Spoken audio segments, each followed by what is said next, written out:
अस्सलाम वालेकुम, मेरा नाम डॉक्टर उसामा कुरैशी है। आज जो हमने टॉपिक को डिस्कस करना है वो है ह्यूमन डाइजेस्टिव सिस्टम और ये वर्क कैसे करता है।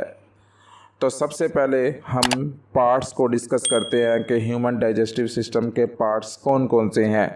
ह्यूमन डाइजेस्टिव सिस्टम के जो पार्ट्स हैं, जो हमारा डाइजेस्टिव सिस्टम स्टार्ट होता है वो माउथ से स्टार्ट होता है। नंबर 1 पे माउथ है, नंबर 2 पे ईसोफेगस है, नंबर 3 पे स्टमक है, नंबर 4 पे स्मॉल इंटेस्टाइन, नंबर 5 पे लार्ज इंटेस्टाइन और नंबर 6 पे रेक्टम होता है। और इन पार्ट्स के साथ कुछ एसोसिएटेड ग्लैंड्स होते हैं और वो एसोसिएटेड ग्लैंड्स क्या करते हैं, अपने सेक्रीशंस प्रोड्यूस करते हैं। अगर वो सेक्रीशंस प्रोड्यूस ना करें तो उसकी वजह से डाइजेशन नहीं होती। इन सेक्रीशन की मदद से डाइजेशन कंप्लीट होती है और हमारा फूड पार्टिकल बॉडी में एब्जॉर्ब होता है। तो सबसे पहले हम डिस्कस करते हैं माउथ को। माउथ के अंदर सबसे पहला जो एसोसिएटेड ग्लैंड सलीवरी ग्लैंड है वो हमारे माउथ में मौजूद होता है। और वो एसोसिएटेड ग्लैंड क्या करता है, सलीवरी ग्लैंड क्या करता है, सलाइवा प्रोड्यूस करता है। उस सलाइवा के अंदर डाइजेस्टिव एंजाइम्स होते हैं और उस एंजाइम की सबसे बड़ी एग्जांपल अमाइलेज है। और ये अमाइलेज कार्बोहाइड्रेट की डाइजेशन करता है। वो कार्बोहाइड्रेट जो फूड पार्टिकल में मौजूद है, कंप्लीट डाइजेशन नहीं करता बल्कि पार्शली डाइजेस्ट करता है और उस कार्बोहाइड्रेट को स्मॉलर यूनिट्स में कन्वर्ट कर देता है। अब यहाँ पे सलीवरी ग्लैंड ने क्या किया कि सलाइवा प्रोड्यूस किया और उस सलाइवा को फूड पार्टिकल के साथ मिक्स कर दिया और उसको एक शक्ल दे दी जिसको बोलस कहते हैं। और उस बोलस को ईसोफेगस की तरफ भेज दिया जाता है। किसकी मदद से ईसोफेगस की तरफ जाता है, ये हमारी ज़ुबान की मदद से, टंग की मदद से ये ईसोफेगस में चला जाता है। जैसे ही बोलस ईसोफेगस में आता है तो फौरी तौर पे ईसोफेगस में पेरिस्टालसिस मूवमेंट स्टार्ट हो जाती हैं, जिसकी मदद से बोलस मूव करता हुआ स्टमक में पहुंच जाता है। जो ईसोफेगस है उसका ल्यूमन अंदर से भी बाहर से भी जो ईसोफेगस है वो फ्लेक्सिबल होती है। उस फ्लेक्सिबिलिटी का क्या फ़ायदा है, उसकी मदद से ईसोफेगस में छोटा पार्टिकल फूड का बड़ा पार्टिकल इजीली क्रॉस हो जाता है। और इसके अंदर ईसोफेगस में सेवरल लेयर्स मौजूद होती हैं। अब हम देखते हैं कि पेरिस्टालसिस मूवमेंट क्या होती हैं। इसको समझने के लिए कभी आपने देखा हो कि पानी के पाइप में कोई चीज़ फंस जाए, कोई बॉल फंस जाए, उसको हम कैसे निकालते हैं कि हम उस बॉल के पीछे से प्रेस करते हैं। पानी के पाइप को प्रेस करेंगे, वो बॉल आगे की तरफ मूव करेगी। फिर हम उसके पीछे प्रेस करेंगे, फिर वो बॉल आगे की तरफ मूव करेगी, यहाँ तक कि वो बॉल जो है वो पाइप में से निकल जाएगी। ऐसे ही जब बोलस ईसोफेगस में पहुंचता है तो बोलस के पीछे से ईसोफेगस कॉन्ट्रैक्ट करती है और वो बोलस आगे की तरफ मूव करता है। फिर जो है ईसोफेगस बोलस के पीछे कॉन्ट्रैक्ट करेगी, बोलस आगे की तरफ मूव करेगा, यहाँ तक कि बोलस जो है वो स्टमक में पहुंच जाएगा। जो नेक्स्ट पार्ट है वो हमारे ह्यूमन डाइजेस्टिव सिस्टम का वो है स्टमक। जब हम स्टमक को डिस्कस करते हैं तो हम कहते हैं स्टमक की स्ट्रक्चर भी वैसी है जैसी ईसोफेगस की स्ट्रक्चर है। इस स्टमक की स्ट्रक्चर में स्टमक की जो वॉल है उसमें 3 लेयर्स मौजूद होती हैं। सबसे बाहर वाली जो लेयर होती है उसको हम लॉन्गिट्यूडनल मसल लेयर कहते हैं। जो मिडल लेयर होती है वो सर्कुलर मसल फाइबर की होती है और जो सबसे अंदर वाली लेयर होती है उसको हम म्यूकोज़ा कहते हैं और उसमें ओब्लीक मसल लेयर होती है। स्टोमक वाल के अंदर गैस्ट्रिक ग्लैंड्स मौजूद होते हैं। अब हम दूसरा एसोसिएटेड ग्लैंड आ गया। पहला था सलेवरी ग्लैंड जो माउथ में मौजूद होता है, दूसरा है गैस्ट्रिक ग्लैंड। ये कहाँ मौजूद है, ये स्टमक में मौजूद है, सबसे अंदर वाली लेयर के अंदर मौजूद है। ये गैस्ट्रिक ग्लैंड्स क्या करते हैं, ये म्यूकस को प्रोड्यूस करते हैं और वो म्यूकस क्या करता है, वो म्यूकस जो गैस्ट्रिक वाल है, जो स्टमक की जो अंदर वाली सबसे लेयर है, उसको प्रोटेक्ट करता है कि उसके ऊपर HCl असरअंदाज ना हो सके, HCl उस वाल को डिस्ट्रॉय ना कर दे। अगर ये म्यूकस प्रोड्यूस ना हो तो HCl इतना स्ट्रॉन्ग होता है कि ये अल्सर प्रोड्यूस कर दे, ये उसकी वाल को डिस्ट्रॉय कर दे। इसके अलावा gastric glands gastric juice produce करता है, वो भी तकरीबन 1 से 2 लीटर एक दिन में प्रोड्यूस करता है। उस गैस्ट्रिक जूस के अंदर क्या मौजूद होता है? उस गैस्ट्रिक जूस में HCl मौजूद होता है, पेप्सिनोजिन मौजूद होता है, इंट्रिंसिक फैक्टर मौजूद होते हैं, लाइपेज मौजूद होता है।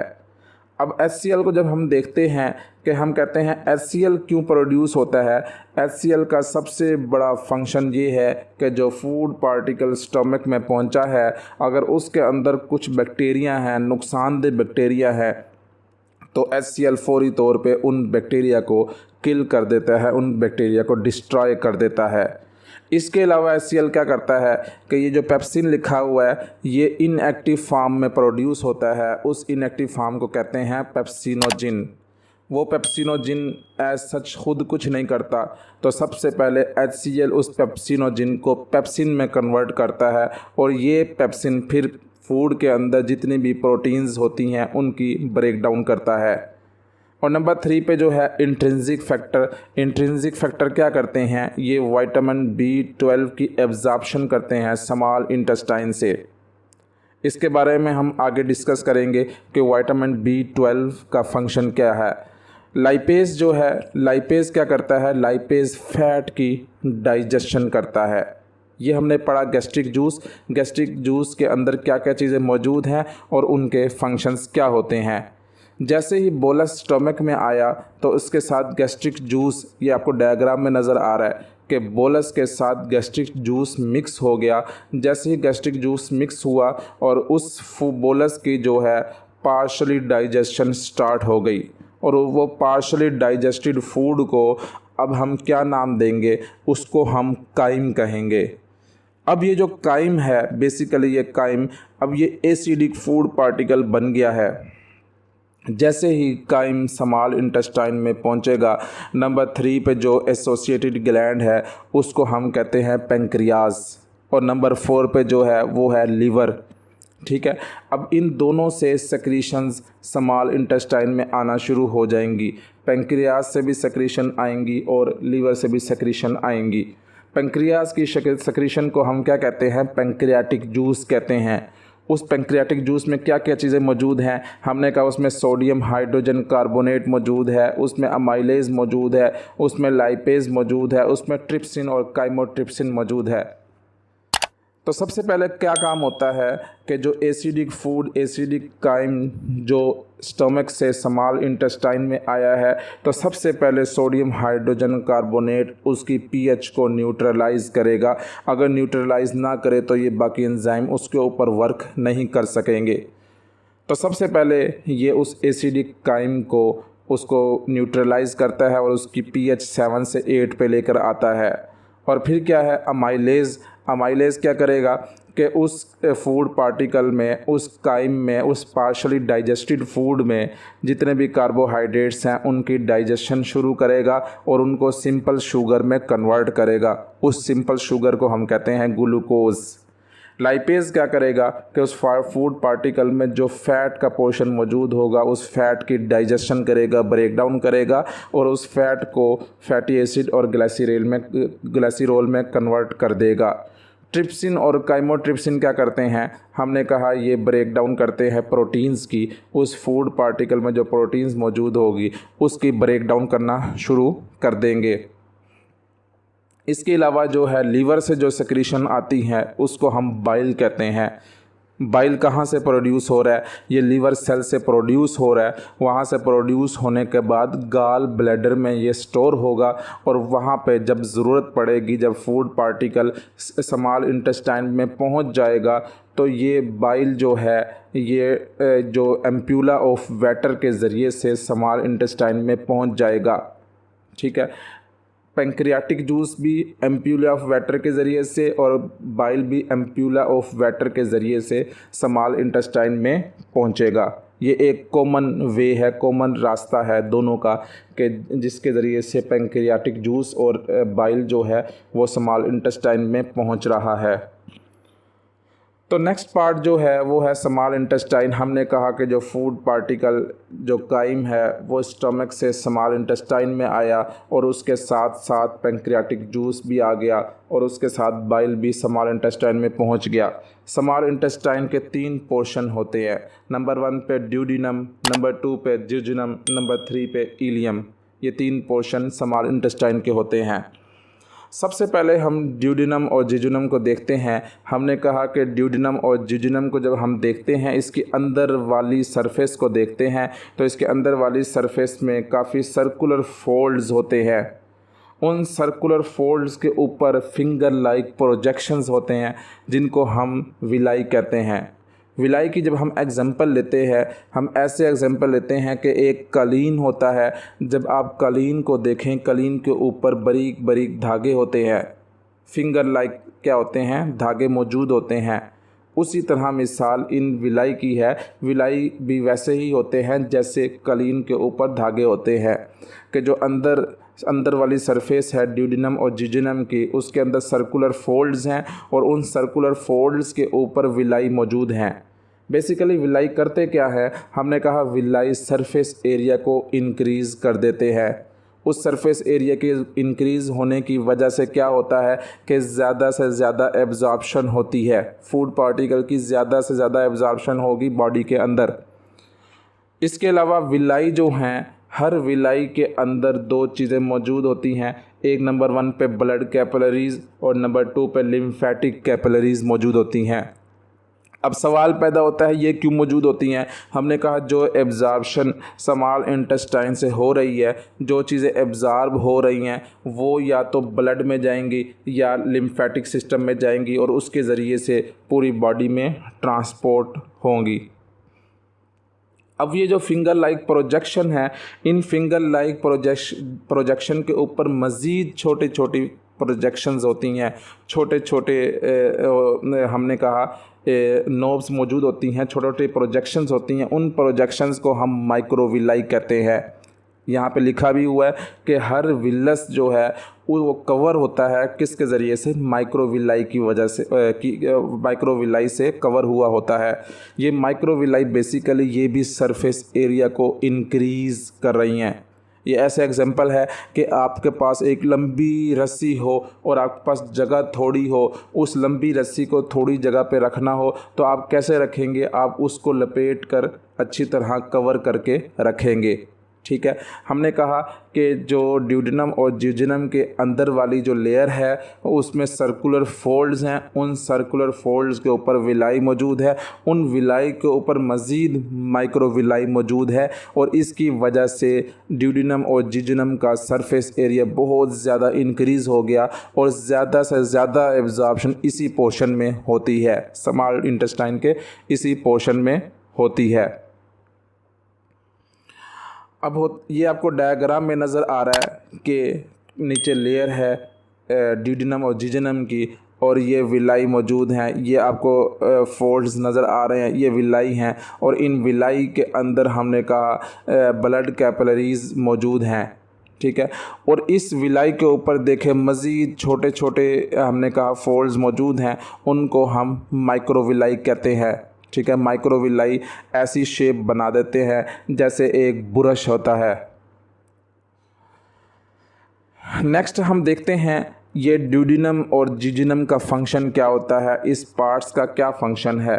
हमने कहा ड्यूडिनम और जिजुनम में मैक्सिमम एब्जॉर्प्शन होती है और इसके अंदर कुछ न्यूट्रिएंट्स तो फ्रीली एब्जॉर्ब हो जाते हैं और कुछ न्यूट्रिएंट्स को एब्जॉर्ब होने के लिए कैरियर प्रोटीन की ज़रूरत होती है। जो फ्रीली एब्जॉर्ब होते हैं उसकी मिसाल है ग्लूकोज़। ग्लूकोज़ को जो है उसमें कोई रुकावट मौजूद नहीं होती। ठीक है, वो क्या है, वो डायरेक्टली फ्रीली एब्जॉर्ब होकर ब्लड में पहुंच जाता है।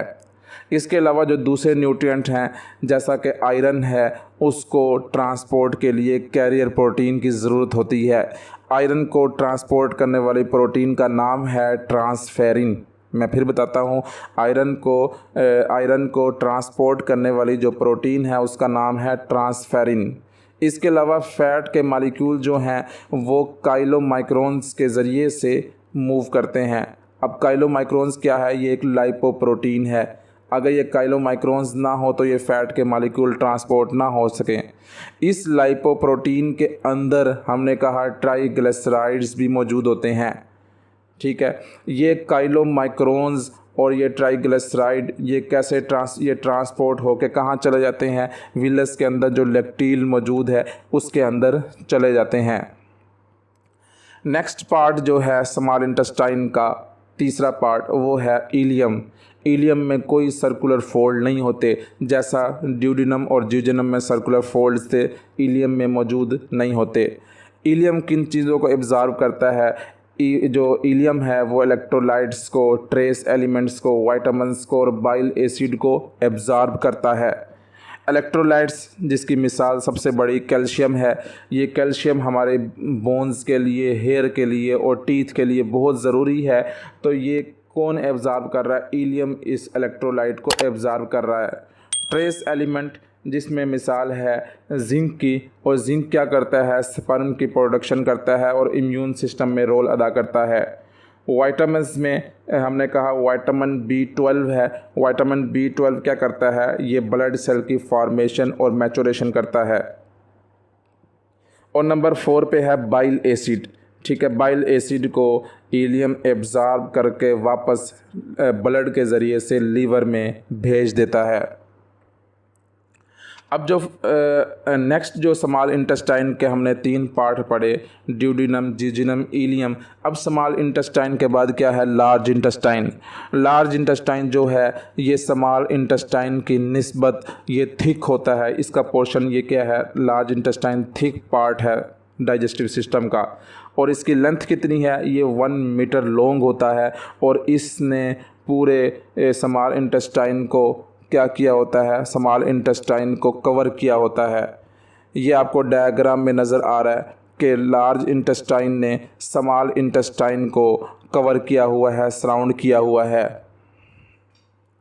इसके अलावा स्मॉल इंटेस्टाइन और लार्ज इंटेस्टाइन ये दोनों आपस में कनेक्ट होते हैं। अगर ये कनेक्ट ना हो तो फूड पार्टिकल है वो आगे मूव ना कर सके। अब ये जो दोनों कनेक्ट होते हैं, इन दोनों के दरमियान में एक वाल्व मौजूद होता है। उस वाल्व को बोहिन्स वाल्व कहते हैं। ये बोहिन वाल्व कब ओपन होता है? जब पार्शली डाइजेस्टेड फूड, ये जो काइम है, जब ये पहुंचता है यहाँ पे, इसके पास जैसे ही पहुंचेगा वाल्व के पास, ये वाल्व ओपन हो जाएगा। लार्ज इंटेस्टाइन में कोई विलाई मौजूद नहीं होते, जैसा कि स्मॉल इंटेस्टाइन में विलाई मौजूद थे, बल्कि यहाँ पे बिलियंस ऑफ बैक्टीरिया मौजूद होते हैं। ये बैक्टीरिया क्या करते हैं? ये मुख्तलिफ वाइटामिन्स की प्रोडक्शन करते हैं। और इसके अलावा जो फूड पार्टिकल जो लार्ज इंटेस्टाइन में पहुंचा है, अब उसमें फ़ाइबर कंटेंट बहुत ज़्यादा है। उन फाइबर की डीकम्पोजिशन करके उसमें से एनर्जी निकालेगा, उस एनर्जी को बॉडी को दे देगा।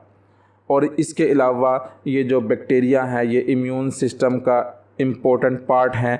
कैसे इम्पोर्टेंट पार्ट हैं? अगर उस पार्टिकल में कोई हार्मफुल जर्म आ गया है तो उसको फौरी तौर पे ये किल कर देंगे।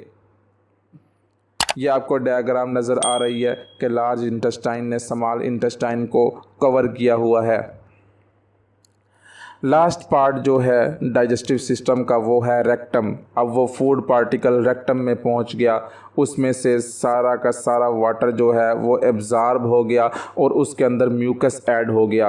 अब सवाल ये पैदा होता है कि म्यूकस क्यों ऐड हुआ? हमने कहा म्यूकस इसलिए ऐड हुआ कि ये जो वेस्ट है ये इजीली बॉडी से एक्सक्रीट हो जाए।